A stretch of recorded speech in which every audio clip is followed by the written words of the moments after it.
What's up, guys? Welcome to episode 26 of X's and O's with Evan and Bros. I'm your most gracious host, Evan.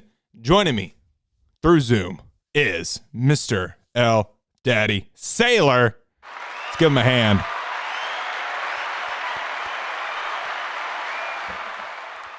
It's the dream team if the team consisted of two players. So this is the Pong dream team. This is the dream alcoholic drinking team. Wouldn't have anybody else wanting to, toss balls in little cups next to me than you, buddy. Shooter's gonna shoot, am I right? What's your shirt say? That's exactly what it says. But it actually says shoot your shot. Shoot your shot. And everybody knows Eldad's shot is 30 feet from the basket with a man in his face, for sure. So we have a good show today. We're going to discuss fantasy football a little bit because week one just got underway. And I'll tell you what, every year, I become more of a pro fan, more and more. Because even watching Saturday football, which is back, college football is back, it just didn't feel the same when I'm watching Sunday night football, Monday night football, even the 1:00 games. I don't know. Maybe because I know more of the players nowadays in NFL versus than I did in college. But I'm just such a fan. I really do. I mean, college football really just needs its fans. It's really what fuels it. Well, NFL could go either way. I think it's more of a live experience, college football. It's that atmosphere that people love. And a lot of college football stadiums hold more people than NFL stadiums. But anyway, so we're going to talk about fantasy football, NFL, or week one coverage. And then we will be discussing the NBA because we have two games. It's pre-recorded Tuesday. We have two games tonight. We have the Game 7 Clippers Nuggets and Game 1 of the Heat Celtics matchup. So, gonna be a good day. Let's get this party started, Eldad. X's and O's with Evan and Bros. Hey, yeah.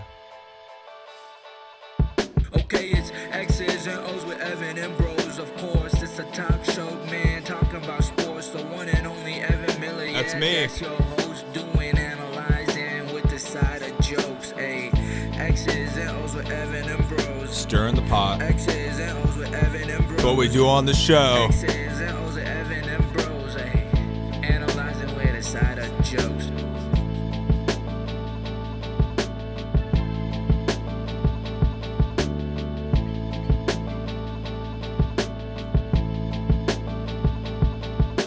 Ever since Eldad doesn't come in the studio anymore, I have so much more room to dance. Hey, me too. So if you want to stop this shit, you better get over here. All right. So let's throw up fantasy. So we run the fantasy, and there's going to be a fantasy draft that we did. I recorded it. It's going to be up online soon. But so we did a fantasy amongst the bros on the X's and O's crew. And so week one just went by. Me and Eldad actually faced each other week one. Let's go through the other matchups. We have Tulsa Onward taking on Grant Plunkett. Loose Gooch, Broderick Olin taking on. I hate all these people. Taking on Will Owen. Dick Trickle is a NASCAR driver, by the way, just in case nobody knows that. But Connor taking on Sandromsky. And then last but not least, Cole Parrish taking on EJ. So that was another good matchup, that one. That one's close. So we'll start with our matchup. Okay? We'll start with our game. And it was a competitive one. Eldad won 148. I'm not going to do the decimals, to 145. And Minnesota defense. Dude. And I'm a Vikings fan, everybody. I'm a Vikings fan. My dad's a Vikings fan. I used to like players, and I was like, I really want a team. Feel kind of left out. and Dad's a Vikings fan. Purple's my favorite color, if you don't know. And I was like, it just fits. You know, if the glove doesn't fit, you must acquit. And the glove fit, so I quit. Or I don't acquit, I guess. But so you'll see the draft, but I throughout the draft, people ask me, I loved my team. You? How do you felt? Yeah, same. I mean, I felt like I got everybody. I was projected or in a safe round. I don't think you can maybe say I went homer because I picked third and went Dalvin Cook over Ezekiel Elliott. But I mean, really, both those guys are the face of their offenses. Or at least Zeke should be. But I figured there would be a contract year for Dak. They just drafted CeeDee Lamb. I thought they'd be throwing the ball around a lot more. But I'm not going to lie, Zeke looked really good in that game one. Feed me, for real. The dude looked really good. But Dalvin Cook did fine. If he gives me 21.8 every week, you won't see me bitching. How do you think about your first pick? Yeah, I mean, I went Edwards-Helaire over Derrick Henry, and hopefully Edwards-Helaire starts getting involved in the passing game. But yeah, that's the crazy thing though, because he only had he had 138 and a touchdown. You throw in literally just a couple catches there, which he will probably be way more factor in on the whole receiving side of things. Yeah. So let's up that 3. Let's say 5. He has 5 catches. That's 5 points right there. I mean, and you can assume some yardage, maybe 10, 20 yards, 30 yards. Yeah. I mean, that's easily, if you can get a guy that hits you around 23, 25 points right there. Plus, it looks like the Titans are going to run Henry into the ground, giving him like 36 touches a game. Get him out in space. Toss him the rock. And throw it to him like once. Halfback dive. Halfback dive to the left. Halfback dive to the right. We'll talk about that game. We'll talk about that game in a minute. But, yeah, so we matched up. It was a good game. We had some guys. Obviously, Marlon Mack went out for me with a torn Achilles. Sad. Hope for a quick recovery. Never like to see that for a guy after a 1,000-yard season. But since they just drafted Jonathan Taylor in the second round, it looks like Mack's career in Indianapolis is over, which is kind of sad because he was kind of a guy that kind of came out of nowhere, became an 1,000-yard rusher. Feel bad for him. But Joe Mixon, obviously, that Cincy, it's going to be a weird because we picked you. I think you picked Joe right before that was your second pick. You picked Joe right before I picked Sanders. Yeah. So they're kind of the same. We're kind of going for the same thing when we both picked those guys. But obviously, that Bengals offense, can they hold anybody long enough to get Joe the ball? And then my case, Sanders can't freaking get on the field. So I like your case better because at least your guy hit the field today. Yeah, there was that entire running back group right there where it was like Mixon, Eckler, Aaron Jones, Sanders, Aaron Jones, yeah. He had a good day. I really wanted Josh Jacobs, and then Cole took him, and I was like, okay, good. Well, Cole picked 7th. I think so, yeah. Okay. So he took DeAndre first. Well, now we'll talk about that in a minute, but I should have thought. I don't know. I mean, you can't go wrong with the first four backs: McCaffrey, Saquon, Zeke, and then Cook. Maybe Saquon. I said Saquon. Yeah, but you might have gone wrong. Oh well, yeah. Okay, the offense line's trash, but. Now I'm like, you might have to consider, and Kamara's really good because Kamara's going to catch the ball. Yeah. But Joshua Jacobs, especially now that Thomas might be hurt. But Jacobs is that offense. Yeah, he's that everything for the Raiders, and he does catch the ball. But he's going to try to get 100 yards on the ground, and it's got 3. He's a touchdown machine. Yeah, I don't know, dude. All right, we'll talk about that later. But yeah, and So I made I'm the only one so far who's made a trade, me and Connor. And hopefully I want there to be a lot of movement in the league because, I like movement. We play man together. We move every week. And so I like when I see movement. And so I made a trade for David Johnson, who came up big for Connor in week 1. And I'm hoping with the Duke Johnson injury, that just ups it a little more, maybe even the pass catching zone, because he was running the ball hard. And so hopefully the offense, one more week, I have Will Fuller. I'm going to start Will Fuller as my wide receiver number 2. Juju came up good for me. Hopefully, I'm keeping Minnesota's defense in. So I was going to take them out for Washington's defense. But now they're Minnesota, I think Minnesota's playing the Colts. And so I'm keeping them in. Because Phil's going to throw. I know Phil's going to throw like 2 picks at least, right? At least. Yeah. So I'm keeping them in. I'm like, just don't get me -9. Give me anything but -9. Any other defense. So, all right. So that was our match. I did lose. Sad. I'm heartbroken about it, but it's whatever. It was a good battle. If I got blown out, then I would have been probably more sad. I was close. Juju almost got me there. If he had that one little turnaround, do you think it would? I don't think it would have got me there. I think it would have been a point short or something, but it would have been wild. Yeah. It would have been crazy. I know you would have been like, yeah! All right, so let's move on to Tolson's team and Team Plunkett. I tell you what. What pick did Tolson have? 5th? Was he right in the middle of the entire draft? Who does he have? Who's his number 1 running back? Or did he draft? He drafted Mike Thomas. All right, that's where the mistake was made. So I think he was 10 because no, he was not 10. Will was 10. Connor was 9, unless he was 8. But I think actually I was 8. You were 8 because I took Allaire at 8, and then Henry fell to Connor at 9. Okay. No. You would have been able to get Joshua Jacobs then. If you were 8, because you would have picked before Cole. So Cole must have been 8, and you must have been 7. And then Tolson must have been 6. That might be it. Because I was 3. Yeah. Broderick was 4. I think he was 6. Who's his? So either Grant was 6. Yeah. But Grant's team, looking at right now, he reached, I thought. Tolson was 7th. He was 7th? Yeah. So he took Michael Thomas, and that's where the mistake was made.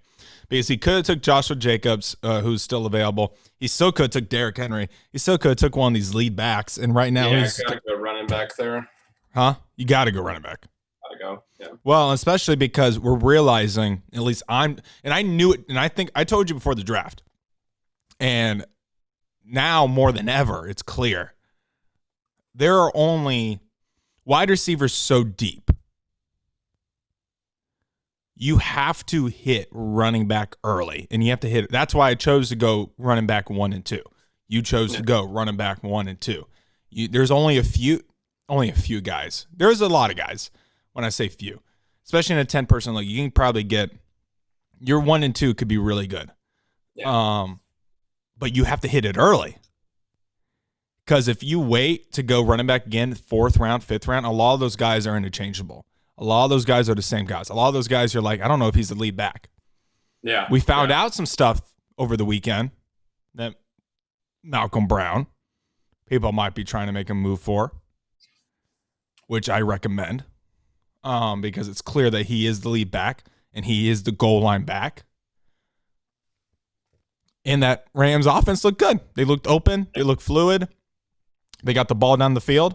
Robert Woods looks good after paying Cooper Kupp. But Tolson got his ass beat. I'm not surprised. Looking at his team, it kind of sucks. I think Allen Robinson's a good pick. I don't know where he picked him up, but I think that's a strong wide receiver you have in your number 2.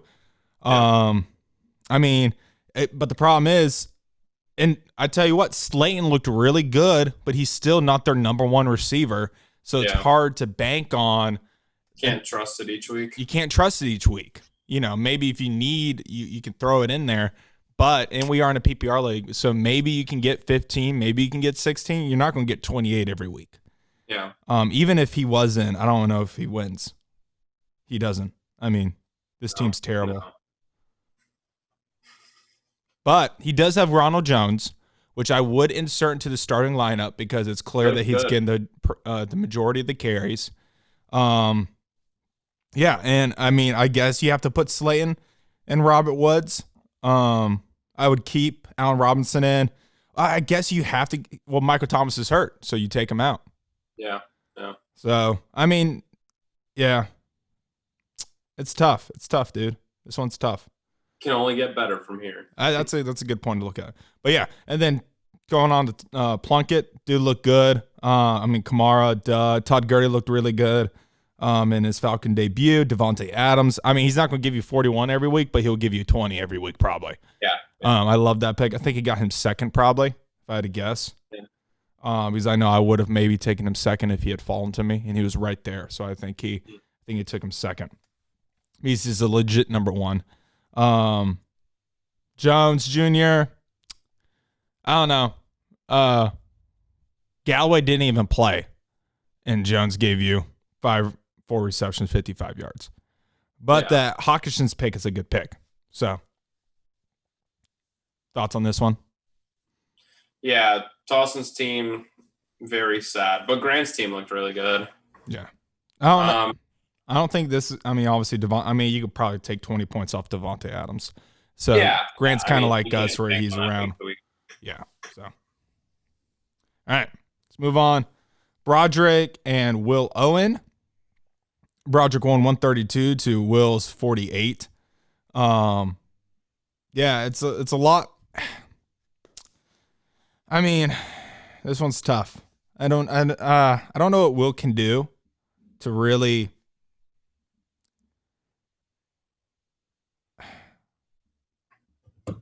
What do you think? I don't know. I really don't know looking at this. Yeah.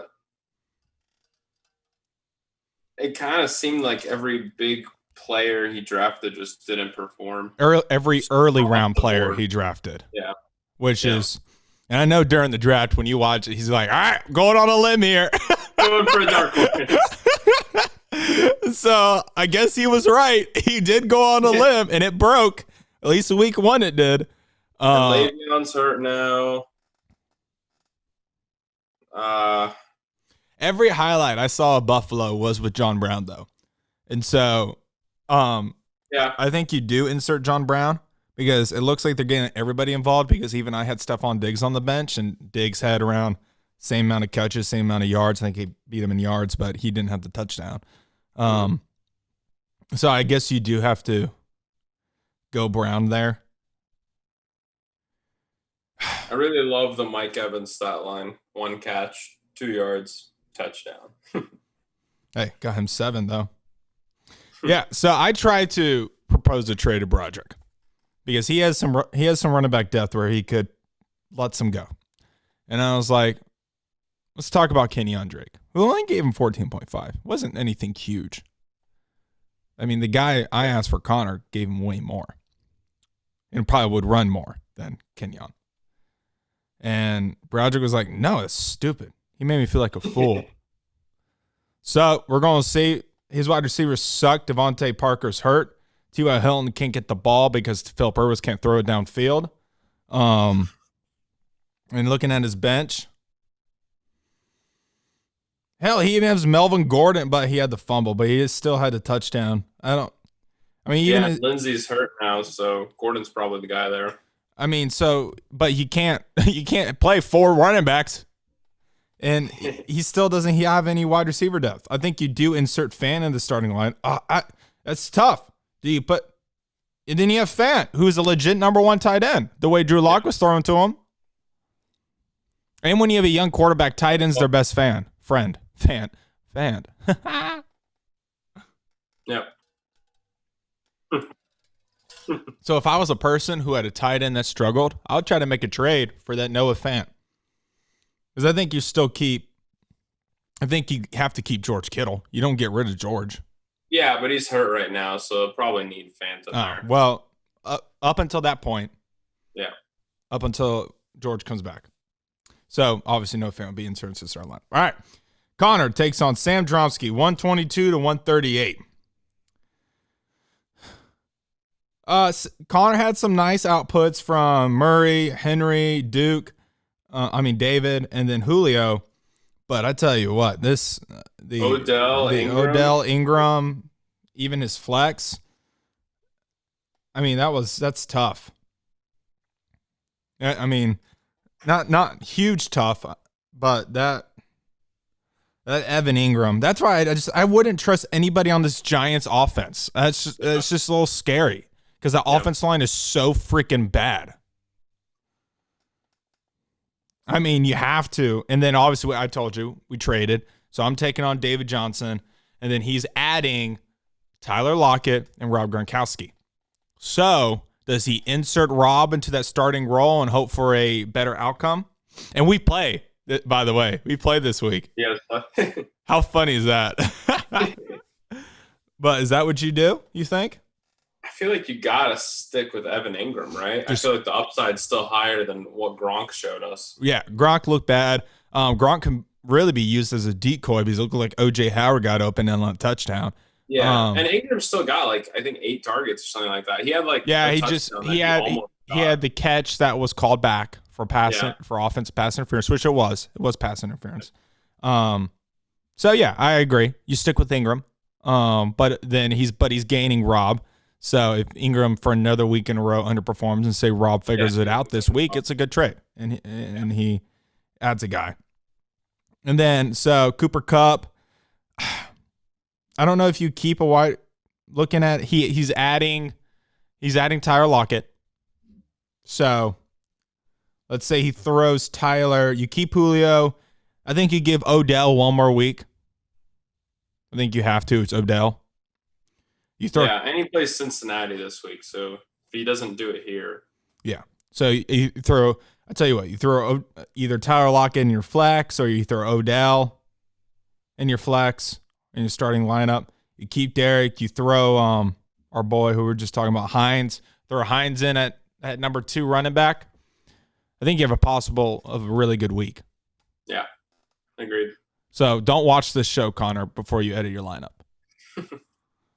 All right, and Sam knows his fantasy. Sam's into fantasy. He has 6 different leagues going on. I think this team. James Conner's hurt. He got hurt last night. So Sam definitely is probably going to have to address that because his team is wide receiver heavy. Because Duke Johnson's hurt on the bench. Chris Thompson can't give you anything. I think he should probably go for the Jacksonville starting running back, Robinson. Because he did get the majority, got around 10 points. He's got David Montgomery, who I think he should just plug in for now. He's got David Montgomery if he doesn't make a move, because it looks like he's going to stick with a wide receiver in the flex. But does he make a move? Maybe he tries to make a move for Drake. Kind of sound like Broderick just didn't want to budge on anything. I just think Broderick fucking hates me. He could have used a receiver. I think he's so pissed I keep picking Portland and Houston to win. When he knows damn well I don't think they're going to win. Are we scared of Sam? I think he had the 5th highest pointage. Yeah, I think so. I think he might have been 6th because you were 5th. Was I 5th? You're either 4th or 5th. I thought I was 4th. Yeah, I think Sam was 5th. But if Connor is hurt, Connor didn't give him a lot this year or this week. And then Keenan didn't look too good. But Cam, McCaffrey, they looked really good. Godwin's got to play better than he did. All of Tampa Bay probably plays better than they did week 1. Yeah, you got to assume. Yeah, I'm kind of scared. Chris was good. It looked like Tom felt more comfortable throwing to him the most in that game 1. Yeah, I mean, and Travis Kelce is going to consistently give you that. But his depth is not good. And I thought Shepard had a little off game because he didn't get the touchdown. Yeah. And he really wasn't targeted a lot. Yeah. But he is definitely wide receiver 1 there still. I don't think so. I don't think that has been changed. Especially as long as Golden Tate's out, he's going to get all that short work. Yeah. All right. Let's move on to Cole and EJ's team. Now, EJ's team was auto-drafted, and it's actually looking at this pointage, and I don't know how he lost. Well, he lost because Cole and Joshua Jacobs put in some work. But I tell you what, if I was EJ, I keep the same lineup, really, and I flip AJ Brown for Kareem Hunt, and I call it a day. If I'm looking at that. Agreed. I mean, Saquon can't possibly play worse than he did. That's what, and he still had 12 points. He still had 13, basically. So it's like, you got to keep him. You got to keep him in. I think you keep Amari Cooper. You keep Waller at your tight end. Seriously, you just throw Kareem Hunt in. I know it's only an increase of 4 points, but I trust Kareem Hunt over Jay Crowder. I don't trust that Jets offense. And then Dobbins. Is he going? The only reason why he has points is because he has 2 touchdowns. Is he going to get those touchdowns? I think Mark Ingram's going to be way better. And then Robbie Anderson, I can't trust that. But he looked good. Yeah. Robbie looked good. I think one more week you wait on some of those guys. I think you wait one more week on Crowder and Robbie. If they both put out again, you go for it on their flex. Is Cole going to trade Russell Wilson? Or is Russell Wilson going to be on his bench all year? That was a dick move in the draft. I hope you see this, Cole. That was a great move. I loved it. He said he'd trade him for Joe Burrow. He's such a dick. So whoever has Joe Burrow. But, so the thing about Cole's team, we only got about a minute left here. If Joshua Jacobs doesn't give you 35? Was he? Well, I guess Devontae Adams was the leader in fantasy this week. But Jacobs too, yeah. If he he won't give you 35 again. Or 36, I guess, really. Yeah. I mean, you take that away and you add in, I mean, his depth really isn't there by the looks of it. Yeah, I tell you what, you might put Sanders. You might insert Sanders in the starting lineup because now that Michael Thomas is hurt, Sanders has to get the targets. Yeah, that's fair. When Courtland Sutton gets healthy, you just put him in. Yeah. But now that Mac's hurt, that Jonathan Taylor at running back too is pretty good. Really good, actually. Yeah. Might get a lot more. I mean, I thought Mac was going to goal line carries, but even before Mac tore his Achilles, they had Hines in at a 3rd and 2. So what do I know? All right. We're going to take a quick break. That was Fantasy Talk. We'll be right back with you. We're going to continue with the NFL, talk about the games that we saw, what we expect, then NBA. Thank you, guys. Hey, guys. Take this moment to like and subscribe. And also follow us on Instagram and Twitter at Curbside Entertainment and Curbside Network, respectively. You can also find us on Spreaker, Apple Podcasts, and Spotify. What's up, guys? Welcome back to X and O's with Evan and Bros. Joining me through Zoom is Mr. L. Daddy Sailor.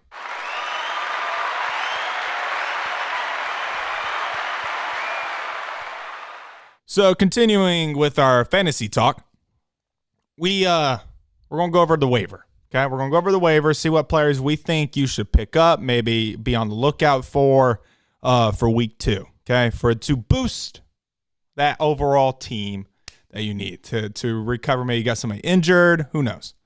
All right, so let's look at some quarterbacks that we think has a chance. I think Trubisky came up big in week 1. I don't see that replicating in week 2, just because it's Trubisky. Now, I will say, bless you. Thank you. I will say, wait on it though. Let week 2 go by. See what happens with a bunch of these guys, because these are your probably majority backup quarterbacks. These you probably want to see a replacement for your bye week. So you don't have to move quick. But I would keep an eye on Trubisky, Gardner Minshew, and Big Ben. And maybe even Daniel Jones. Because the way he looked last night, I thought he looked good. There were some bright moments. I still think he's young and trying to figure some stuff out. What about you, quarterback-wise? Yeah, I mean, Daniel Jones, there's just the good and bad every game. And then every other game, he could go for like 400 yards or 200 with 4 picks. Now, if they're available in your league, by the way. Yeah. But I think Big Ben would be my number one pick. I thought he looked great out there. I thought that whole offense looked really good. Yeah. They looked really good. And then Minshew looked good too. I think they need to get Juju a little more involved besides the red zone. But other than that, I'm good to go. Yeah. All right. So let's move on to running back. So week 1 kind of clarified running back a little bit. You lead off with what you think, who you think could be claimed off the waiver, who you suggest should be claimed off the waiver, anybody you think.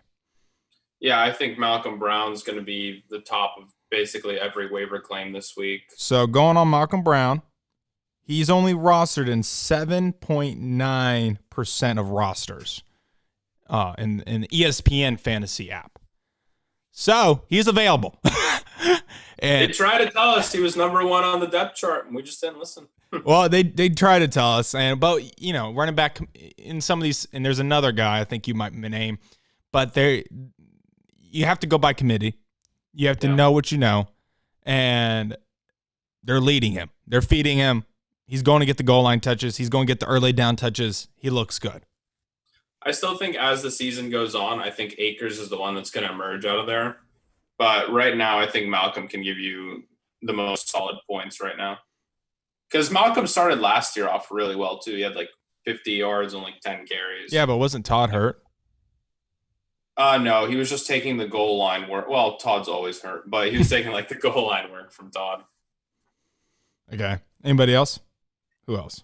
Benny Snell, for sure. As long as he looked great out there. He had the fumble, but other than that, he looked faster. He looked way faster than he did last year. He looked really clean. I think did he have a drop or two? I think so. I think he's going to be involved in the passing game because Ben looked good. Ben looked like he was checking down a lot. But yeah, I thought he looked good. Now, they did lose an offensive lineman last night, and they're already dealing with some injuries. So, but Big Ben is your quarterback. They have weapons on the outside with Washington and Juju. So I don't think they can load the box on Snell. But so I like it. I like it as a serviceable number 2 or flex option, possible. Yeah, if you need him to just be able to plug him in. I mean, none of these guys are really guys you can be like, yeah, I'm super confident starting them. But as far as depth goes, it's really, you can plug them in anytime. Yeah. And then I'd also say Peyton Barber, just because, I mean, he looked awful. He had 17 carries for 29 yards, but he was getting all the goal line work and had 2 touchdowns. And if they're giving him 17 carries, maybe they see something in him for some reason. So do we think the Adrian Peterson one's a little, don't move on it too fast because of Kerryon Johnson and Swift? Because DeAndre Swift still played a majority of the snaps. I think they're still going to end up putting the ball more in Swift's hands, even though after that drop, maybe a little less. Maybe a little less. Maybe in his hand.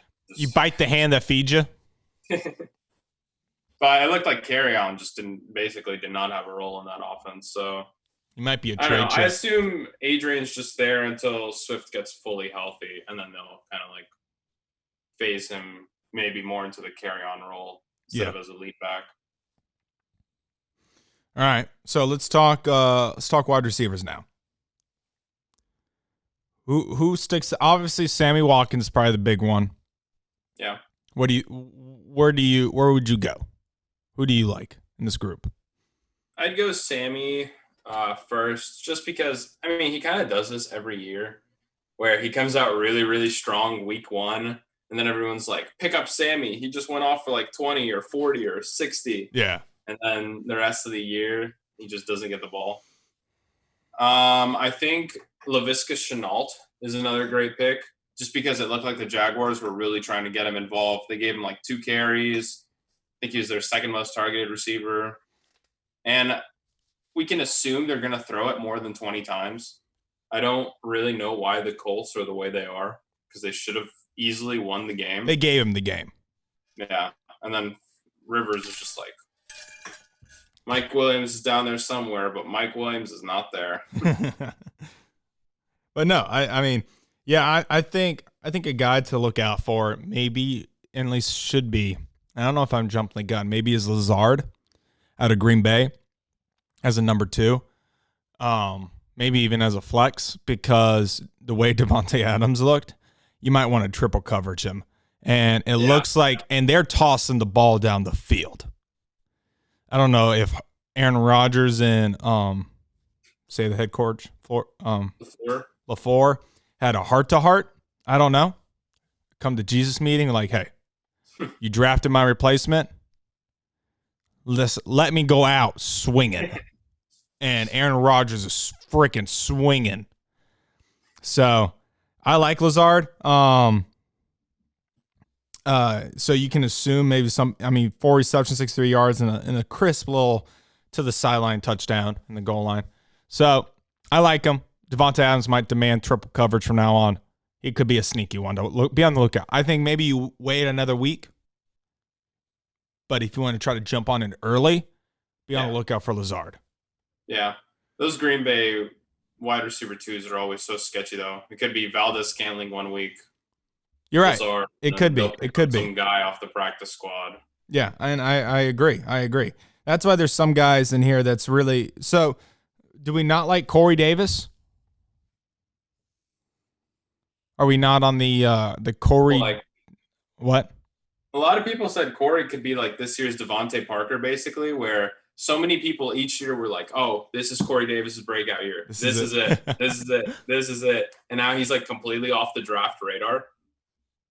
But this might be, now that teams are focusing even more on A.J. Brown, because it looked like the Broncos were just doing their best to just shut down specifically A.J. Brown. And they were doing it until Bouye got hurt. But Corey Davis, they just kept running the same play over and over. It was like a play action. Corey just got behind the mid linebacker and just 20 yards every time. All right. Well, so he's not a bad pickup either. Lastly, let's move on to tight ends. Is Ertz hurt? No, they just Wentz is gonna, I guess, not throw to any receivers and just tight ends only. Well, so do you take with Goddard? Goddard, is that how you say it? Goddard. With Goddard, do you take the risk? Yeah, I mean, I would add him now just because if Ertz does get hurt, he's like a lock top 5 tight end. But also, it looks like he has value even if Ertz is playing. Yeah. So it's a pretty valuable bench piece at a minimum. I would take that chance, especially with tight end. You never really know. And there's not a lot of great ones available. Another one, Jonnu Smith is still available, at least in our league. And he's only rostered in 22% of other leagues. So he's most likely available in your league. I think he's a legit number 1 tight end. Tannehill likes his tight ends. The Tennessee Titans like their tight ends. Most likely if Derrick Henry is not getting the ball in the red zone, it's going to be a tight end. Or quarterback rush or something like that. So I like Jonnu Smith also. Yeah, he looked fast too. Yeah, he's that hybrid tight end. And also, Greg Olsen is only 9% in most leagues. I think you have to almost consider every weapon in Seattle as a must. Yeah. Right? Because Greg, yes, 4 receptions, 24 yards, and a touchdown, but he could be that red zone target that Russell relies on. Yeah. Maybe. Anybody else for you? Maybe still Chris Herndon, even though the Jets offense didn't look too good. I mean, someone other than Jamison Crowder is probably going to catch a ball sometime soon. Mm-hmm. And now that Le'Veon's hurt, I mean, Frank Gore did not look good, which, I mean, he's like 30 1,000 years old. But I assume the Jets are going to be down in a lot of games. They got to get – I mean, there's no way they could be worse than they were against the Bills. What do we think about O.J. Howard? I think OJ, maybe this is the year OJ finally puts it all together, because Brady was really targeting him downfield, and OJ was actually catching it. Yeah. Yeah, red zone target. Gronk could be a main distraction. They run a lot of 2 tight end sets. They move a lot of guys in and out, in and out. Great out there anyways, so. Yeah. So we'll see with that. I think there's some good quality tight ends that you can maybe get if your guy did not perform the way you were hoping. All right. So that's done fantasy. Done fantasy talk.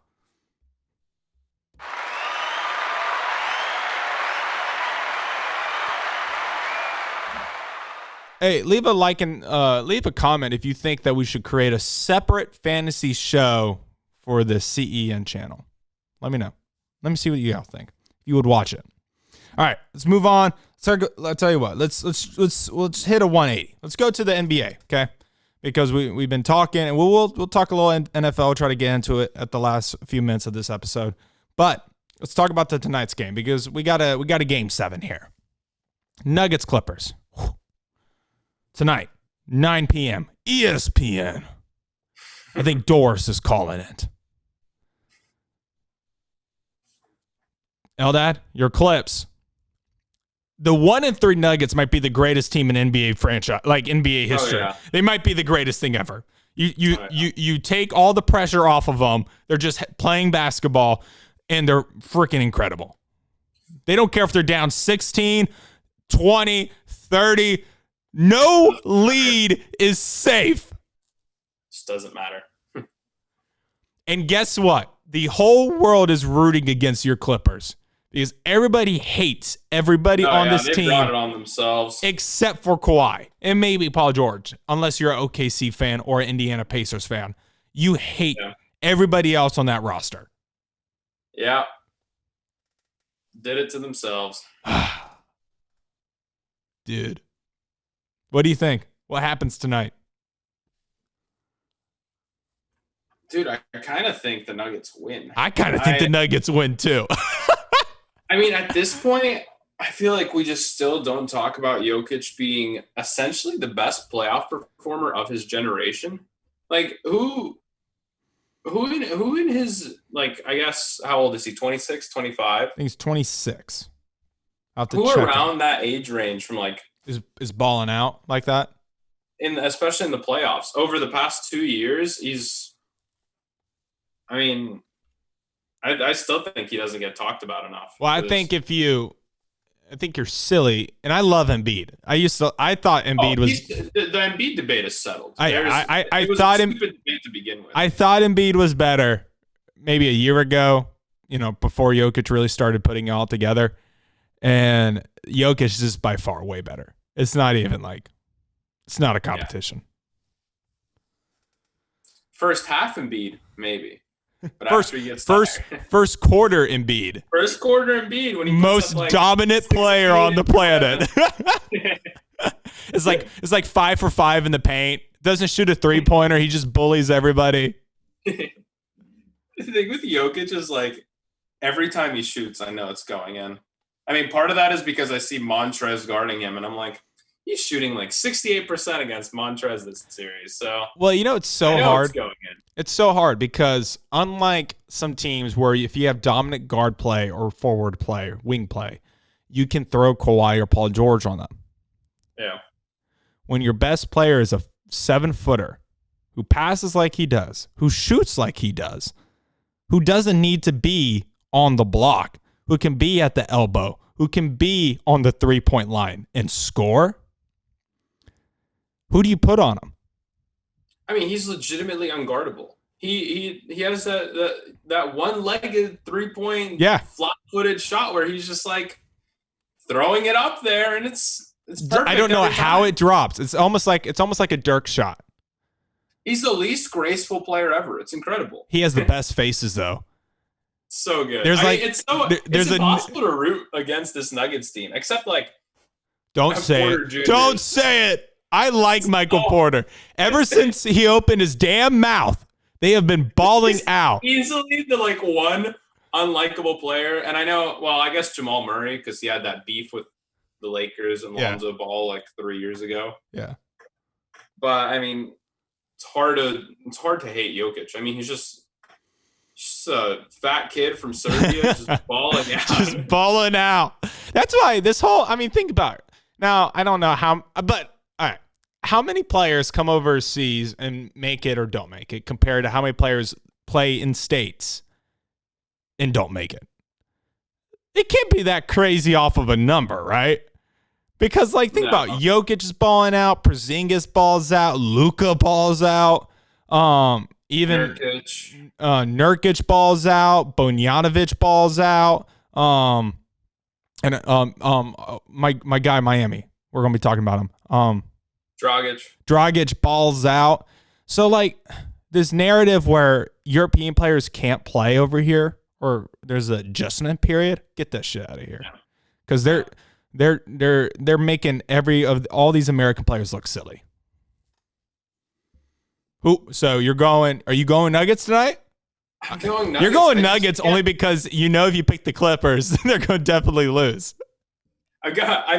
Part of it is because if you look back, I've picked every game 7 wrong, and I'm going to play to this strength. I've been picking against the team I want to win the past 3 series, game 7s, as soon as the Thunder lost, and it's been working.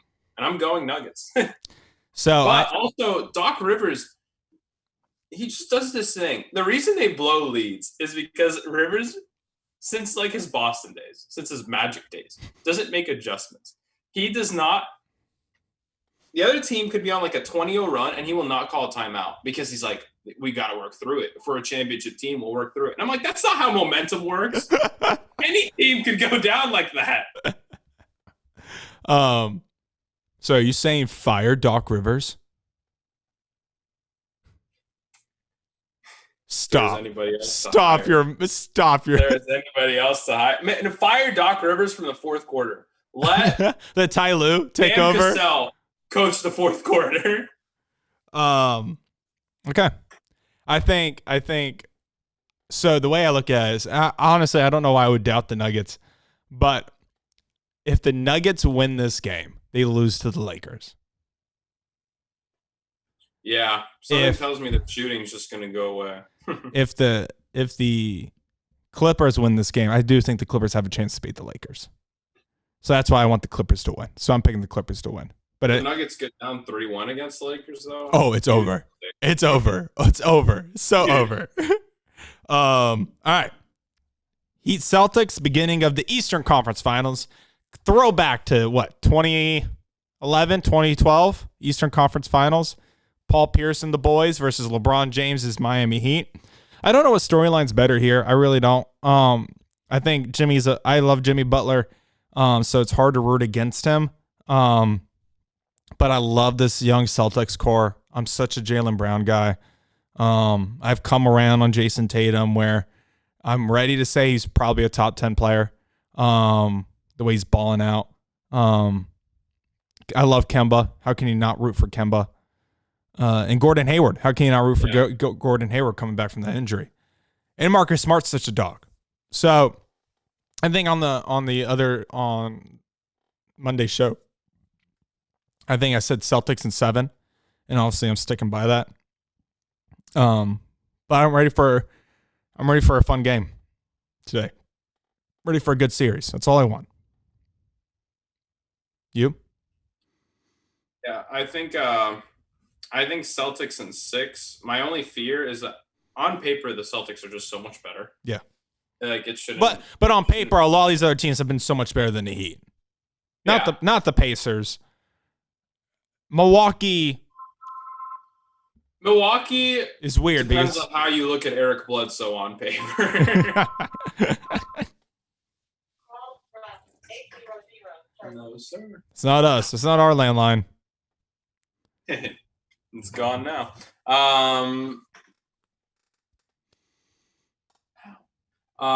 But I think It depends on if Dragic plays like Steve Nash yet again. Just goes for like 27 and 8 again. I think Dragic is the X factor, by the way. Yeah. I think if he balls out, I think he'd probably take this series. But for the Celtics, I think it's either Jalen or Marcus Smart. It really just depends on if they're hitting their threes. Who gets 20? Games where like Jalen shot like 38%. No, that's not true. That last game, I think against the Raptors, didn't Jalen go 1 for like 8 from 3? Yeah, that was the exception. But he went 7 for 7 from mid range. Yeah, insane. So you got Celtics in 6. Yeah, I think Celtics win tonight. Okay, all right. So let's move on. Let's go back, circle back to the NFL. Let's run through these real quick. Let's talk about, all right, so Titans Broncos primetime last night. Let's talk about those games. Titans Broncos, did not watch it. It's too damn late, if you ask me. Who the hell scheduled that game? Derrick Henry got his, I guess, 32 times. Good for him. Probably should have scored. Broncos still have some growing pains. I think the Steelers were the highlight of that night last night. Yeah. I think they look good. They look dangerous. I think the AFC North is going to be competitive as hell, but we already knew that going in. Besides the Bengals, I still think the Bengals might get the first pick, and then they can just draft the Oregon offensive lineman. Oh yeah. So it might be a win-win. Thought about these primetime games, Eldad? You watched basically both of them. Yeah, I thought the Steelers looked great. The Broncos, so the only reason they were really in the game, their offense they weren't really moving the ball very well or sustaining drives, I guess. But Gostkowski kept kicking them in the game. I mean, it was so the Titans last the opposing year kicker. the only the Titans last year were. He's breaking up right now. But the Titans last year were the worst team in the league when it came to kicking field goals. They shot under, I think it was 44% on field goals. Yeah. So it couldn't really get any worse, basically. But they might have figured out something else that got worse. Since like the 50s. Yeah. It's not possible. So go ahead, what you're saying. Gostkowski's trying it. He's at 25% right now. But Vic Fangio at the end, it was awful clock management where he was not calling his timeouts. Basically, he was banking on Gostkowski just missing a 25-yarder, which is not good coaching. So when they got the ball back, there's 17 seconds left because the Titans were able to run down the entire clock. I think the Broncos have a chance to where I don't think they really know what they want to be yet because they obviously drafted Jerry Jeudy first round.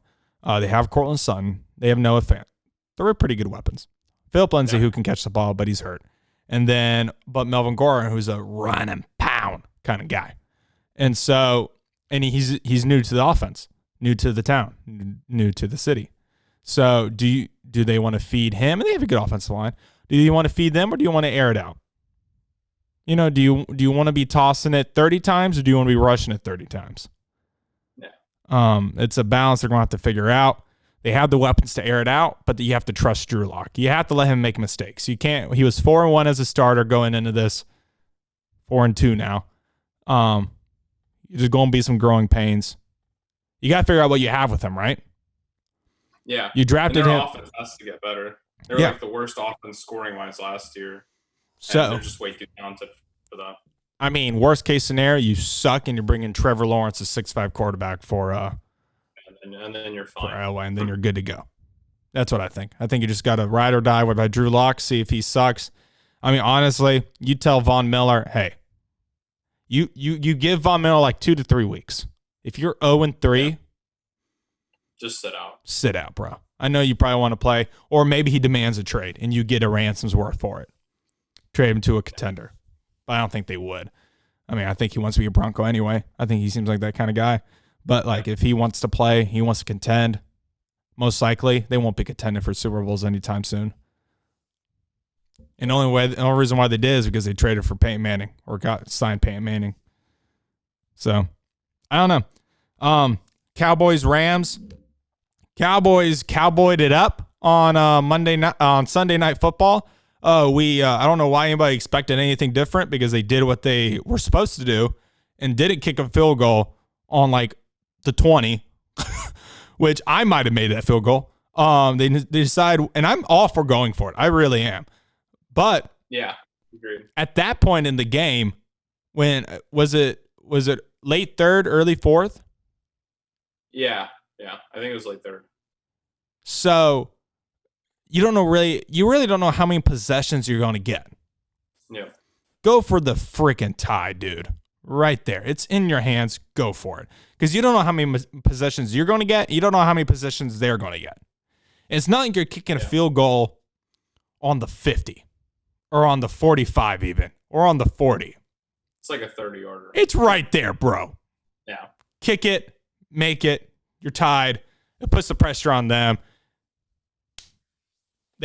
Cowboys lost this game. Cowboys suck. They always suck. I don't know why they're picked to win the Super Bowl because they suck and I hate them. So Thoughts? Also, a really bad call on that fourth down to try to hit CeeDee Lamb there on the drag. Yeah. Well, no, he was short too, right? Like he was. CeeDee was short on the drag. It was like the tight end forced him to go under him. Yeah. It was stupid. It was a bad play call around. I mean, you probably pin that on McCarthy, but or Moore, whoever you want to pin on, they both suck. I feel like you just feed Zeke there. He'd been playing balling out, eating, feed him. Maybe get him in space. We're just giving. I think they try. I think what was a classic case of trying to be too cute when the obvious example is right in front of you, and he's literally has "feed me" tattooed on his stomach. You put the ball there, and it will get you in the end zone. It's like the Panthers when they didn't give it to McCaffrey on 4th and 1. They gave it to the fullback. Their fullback. Yeah. Real quick, pretender, contender, Rams, Cowboys. Do we have a pretender here? Do we have a contender here? I'd say pretender for both. I agree. Maybe, Cowboys contender for the NFC East. That's nothing to hold your head on. All right, everybody. That is this episode of X's and O's with Evan and Bros. Thank you for being here with us. We love you. We appreciate you. Let's toss and take us home.